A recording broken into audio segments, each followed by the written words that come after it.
जय श्रीमन नारायण। जो टिप्पणी मैं देने जा रहा हूं वह रामानुज दास श्रीमन गट्टू वेणुगोपाल स्वामी द्वारा दी गई है। अध्याय 16 देव असुर संपद विभाग योग, श्लोक 13। इदमद्य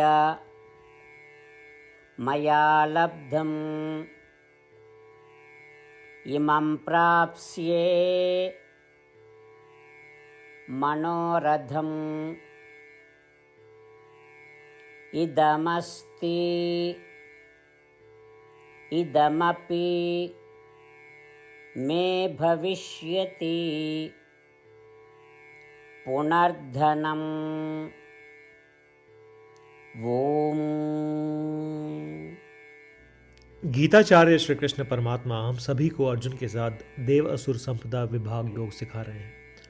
परमात्मा कह रहे हैं, अर्जुन, आसुरी प्रवृत्ति वाले लोग सोचते हैं मैंने अपने बल और सामर्थ्य से आज इतना धन अर्जित किया है और मैं इन इच्छाओं को पूरा कर सकता हूँ।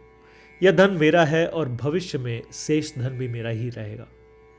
ऐसा कहकर श्री कृष्ण परमात्मा हमें आसुरी प्रवृत्ति वाले लोगों की अहंकारी सोच के बारे में बता रहे हैं।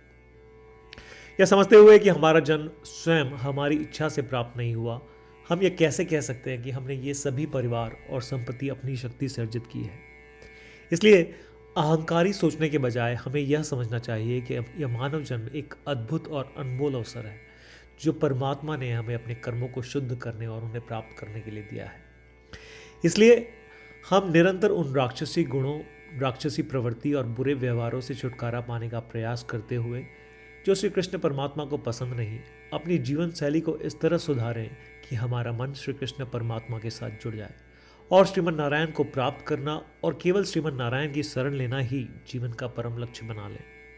आइए हम श्री कृष्ण परमात्मा के शब्दों को श्लोक के रूप में दोहराने का प्रयत्न करें। इदमद्य मया लब्धम् इमं प्राप्स्ये मनोरथम् इदमस्ति इदमपि मे भविष्यति पुनर्धनम्।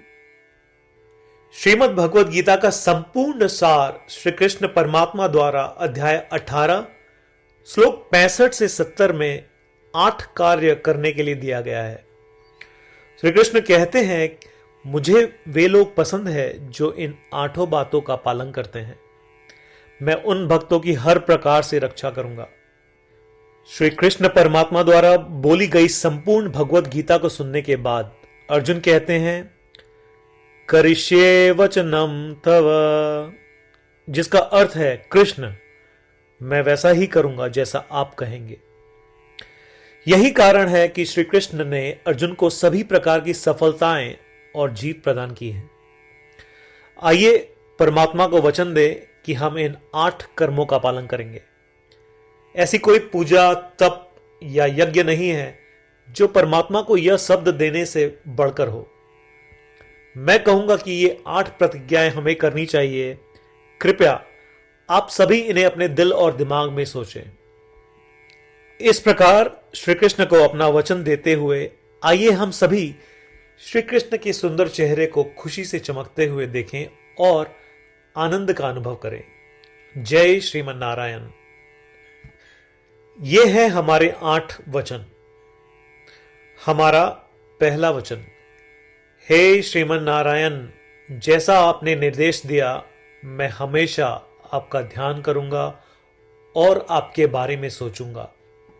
हमारा दूसरा वचन, हे श्रीमन नारायण, जैसा कि आपने सलाह दी मैं हमेशा आपका भक्त रहूंगा। हमारा तीसरा वचन, हे श्रीमन नारायण, मैं अपने सभी कार्य आपकी सेवा के रूप में और आपकी संतुष्टि के लिए करूंगा।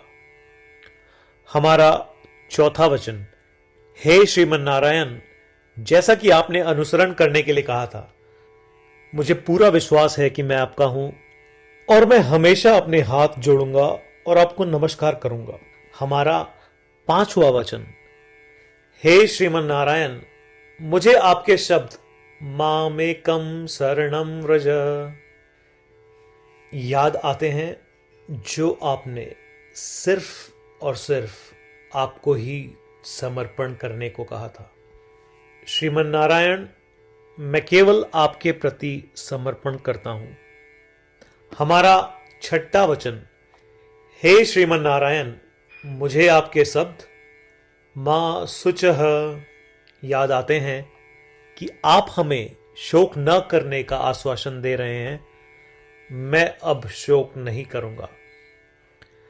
हमारा सातवां वचन, हे श्रीमन नारायण, आपने हमारे लिए श्रीमद् भगवत गीता देकर हम सभी पर कृपा की है और आशीर्वाद दिया है। मैं कम से कम एक श्लोक पढ़ने या सुनने का वादा करता हूं। हमारा आठवां वचन, हे श्रीमन नारायण, आपने सारी मानवता को गीता प्रदान की। मैं गीता में आपके दिव्य शब्दों को उन भक्तों तक फैलाने का प्रयास करूंगा जो गीता से अपरिचित हैं। हमने अभी अभी परमात्मा को 8 वचन दिए हैं। प्रतिदिन श्रीमन नारायण को यह वचन देना कि हम वैसा ही करेंगे जैसा वे कहेंगे, अपने आप में एक महान पूजा है। आइए हम उसे अपने अटल विश्वास के साथ अपना वचन दें। श्रीमन नारायण करिष्ये वचनम तव, जिसका अर्थ है, श्रीमन नारायण, मैं आपके निर्देशों के अनुसार कार्य करूंगा। सर्वम श्री कृष्णार्पणमस्तु। जय श्रीमन नारायण। इदमद्य मया लब्धम् इमं प्राप्स्ये मनोरथम् इदमस्ति इदमपि मे भविष्यति पुनर्धनम्। ॐ इदमद्य मया लब्धम् इमं प्राप्स्ये मनोरथम् इदमस्तीदमपि मे भविष्यति पुनर्धनम्।